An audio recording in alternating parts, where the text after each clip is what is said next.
Se você não lutar para ser exceção nessa geração completamente fraca, você está fadado a viver o mesmo futuro medíocre, o mesmo futuro bosta que eles vão acabar vivendo. E nesse vídeo eu quero falar um pouco sobre essa questão de gerações, o quanto que as pessoas falam que essa geração mais fraca que existiu na face da Terra. Eu também acho isso um exagero, mas o quanto que isso pode ser verdade a depender do espectro. E se você ficar até o final do vídeo, creio eu que você vai conseguir ter uma visão um pouco mais clara sobre quais atitudes você deve tomar frente a ser uma pessoa diferente, uma exceção dentro dessa nova geração. Porque, sinceramente, eu acredito que essa vai ser uma das gerações que o futuro mais vai se vingar. É uma das gerações que mais vai, infelizmente, bater a cara no muro. E geração, quando eu falo, é pra galera aí que nasceu próximo aos anos 2000, pode ser 1990, 2010 ali, pra fazer mais sentido. Porque as da frente, 2010, 2020, enfim, a galera que nasceu por agora, aí, meus amigos, Deus abençoe vocês. Mas vamos lá, para começar esse meu raciocínio, tem uma frase que ela sempre vem na minha cabeça quando eu penso sobre essa geração que a gente nasceu, que é uma geração que ela foi nascida imersa em uma porrada de direito, mas longe de qualquer tipo de responsabilidade, e que preceitos como honra, como autenticidade, eles foram cada vez mais colocados ao lado para não gerar atrito. É a geração que tem medo de atrito. Eu falo isso como uma pessoa que faz parte dessa geração, e eu falo isso também como uma pessoa que estava indo nessa direção, mas que graças à minha criação militar eu dei uma acordada e isso fez com que minhas bases se balançassem, e então eu entendesse que eu deveria fazer parte da exceção dessa geração, ou pelo menos tentasse ser uma exceção. Porque, de fato, vamos lá, é uma das gerações que mais tem acesso à tecnologia, a conhecimento, a possibilidade de inteligência, porque eu não vou falar que é a geração mais inteligente, é a geração com mais possibilidade de inteligência, mas é uma geração que, em termos emocionais, é completamente ridícula, sabe? E, de novo, essa é a minha visão, se você concorda ou não com isso, o problema é seu, mas aqui a gente tem que diferenciar muito QI de QE. Porque, ótimo, beleza, a gente pode até estar se aproximando de um QI interessante em termos de evolução, mas o QE está cada vez mais ridículo. O QE é o coeficiente emocional, tá? Para quem não sabe. E por que eu falo isso? Eu vejo a galera da minha idade, e é uma galera que desde os 14 anos de idade foi criada no intuito de nunca sofrer nada, nunca sentir uma sensação negativa, nunca sentir dor. É como se os pais, desde muito novos, eles criassem então seus filhos para eles serem blindados de sensações ruins do mundo. Acontece que quando você faz isso, primeiro, a pessoa ela vive numa bolha, porque o mundo de verdade ele não é essa beleza toda em que você sempre vai estar protegido dos aspectos ruins dele. E por um outro lado também você vai ser fraco, porque é óbvio que em algum momento a dor vai te alcançar. Porque em algum momento você vai ser adulto, você não vai ter mais papai e mamãe para te ajudar. E nesse momento você vai estar sozinho, consigo mesmo, sem uma ferramenta capaz de conseguir te ajudar a ser de fato um adulto. E é claro, né, gente, eu tô falando aqui com uma fatia dessa geração que tem um poder aquisitivo interessante. Porque, se a gente pega a galera que é mais humilde, desde muito cedo eles são criados para viver na selva. Inclusive, eu creio que eles vão passar o caminhão na cabeça de vocês que tiveram condições melhores, mas que não sabem dar valor para as oportunidades que viveram. E aí é outro assunto. Quando eu falo sobre oportunidade de vida, eu vou longe aqui para falar o quanto que essa geração é idiota. Mas enfim, voltando sobre essa questão de fragilidade, então desde novo, né, como eu estava dizendo, os pais eles protegem os filhos para eles não sentirem sensações negativas. Isso eu quero dizer também no sentido de, por exemplo, você não pode receber bullying na escola, você não pode tomar um tapa na cabeça do teu pai quando faz besteira, tu não pode ser xingado por um colega por você ter feito alguma merda, você não pode, sei lá, tomar um fora de uma menina, então você nem chega nelas, né, na festa, porque qualquer tipo de sensação negativa te causa repúdio. E sim, eu falei do bullying porque eu tenho uma opinião completamente polêmica, tá, em relação a isso. Ah, mas o bullying ele pode destruir vidas. Gente, tudo em excesso é ruim, pelo amor de Deus, né? Claro. Mas eu tô falando aqui daquele bullying sadio, se assim pode se dizer. Deve ter algum nome bonito para isso, sei lá, opressão social medida, sei lá, alguma merda assim. Mas aquele bullying sadio, sabe? Quando você é novo, é gordo pra cacete, e seus amigos começam a te xingar de baleia, de tampa de bueiro, enfim, começa a fazer graça com a tua cara, porque é justamente nesse momento que você tem uma conclusão, né? O que eu devo fazer? Porra, eu devo emagrecer. E isso vai fazer bem pra você como pessoa. Mas é claro, né? aqui a gente está deixando de fora racismo, qualquer tipo de xenofobia, homofobia, enfim, qualquer tipo de opressão social que obviamente não tem o mínimo do cabimento, tá, gente? Aqui a gente está falando daquele bullying de encaixe social. Enfim, vou me distanciar desse tema porque senão eu vou ser cancelado. Mas voltando aqui sobre fragilidade.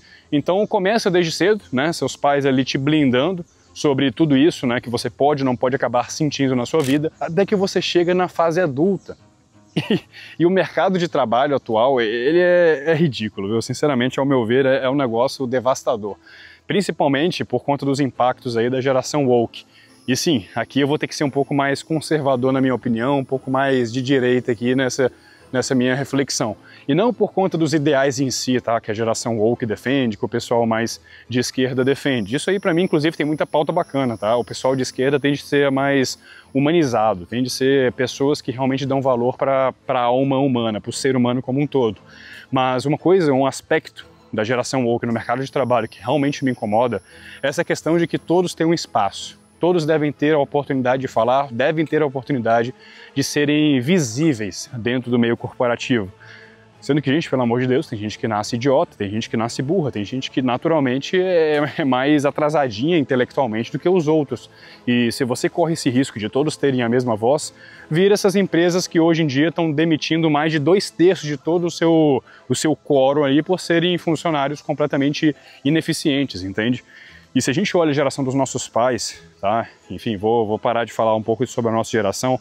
Era uma geração que isso não acontecia muito, tá? Se você conversar com os teus pais, principalmente se hoje eles têm ali seus 40, 50, 60 anos de idade, você vai ouvir relatos dele explicando para você de que na época dele, no trabalho, quem se sobressaía, quem ocupava ali a cadeira do CEO, naturalmente era o cara mais foda.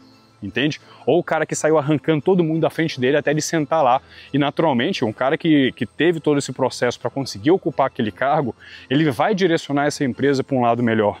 Então aí mais um aspecto da nossa geração blindando as pessoas de não terem sensações ruins, de não tomarem um empurrão para lá no trabalho, de não serem demitidas por serem ineficientes, porque cada um tem seu espaço, entende?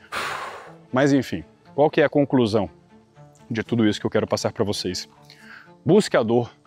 Não tenha medo de sentir dor. A dor, ela faz parte do processo, a dor, ela faz parte da jornada. Ela deve fazer parte da jornada.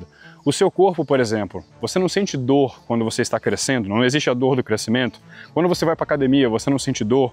Quando você era um cara completamente desvinculado a Deus e começa a se aproximar da igreja, a sua cabeça não sente dor ali no começo da proximidade para depois alcançar a paz? Não existe toda essa jornada? Então, para que se distanciar da dor? Eu sei que ela é incômoda, mas a questão ela é momentânea. E agora, mais uma vez, voltando a falar sobre a nossa geração tem uma incapacidade gigante de olhar para o longo prazo.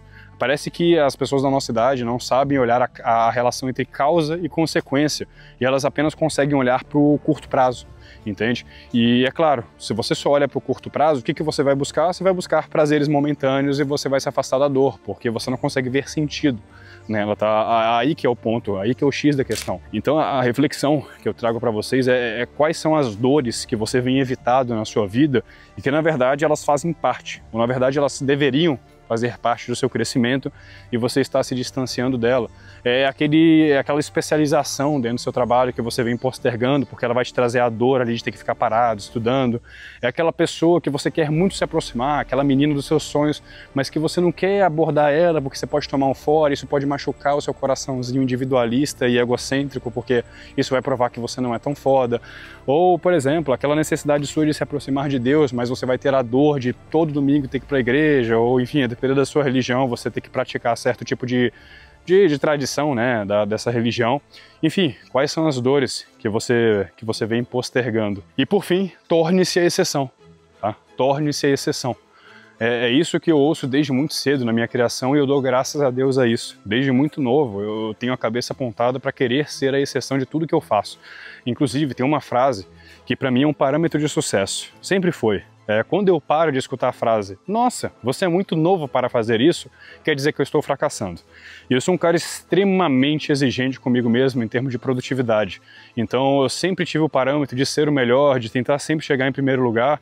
E é claro, isso durante uma certa fase da sua vida em que você ainda não sabe manusear esse tipo de competitividade, É claro que isso é ruim para você. A competitividade em excesso te leva à loucura. Só que ela traz para você o zelo. O zelo. E essa palavra eu tenho que fazer um vídeo só sobre ela. Porque se eu fosse definir, então agora para finalizar esse vídeo, essa geração nossa atual é uma geração que não tem mais zelo. Não tem mais zelo pelo próprio sucesso, não tem mais zelo na autoconstrução, não tem mais zelo de ser uma pessoa cada vez melhor porque não quer se submeter ao processo. Mas enfim, se esse vídeo fez sentido para você, eu peço então que você curta, tá? Porra, uma porrada de lugar aqui no YouTube fica pedindo para você curtir o vídeo. Então pelo menos aqui, vai, 2 segundos aqui embaixo, curte o vídeo. Traga aqui embaixo um comentário do que esse vídeo machucou a tua cabecinha em termos ali do comodismo que você estava se encaixando, e compartilha esse vídeo pra galera aí que você conversa, que você gosta de ficar filosofando sobre a vida.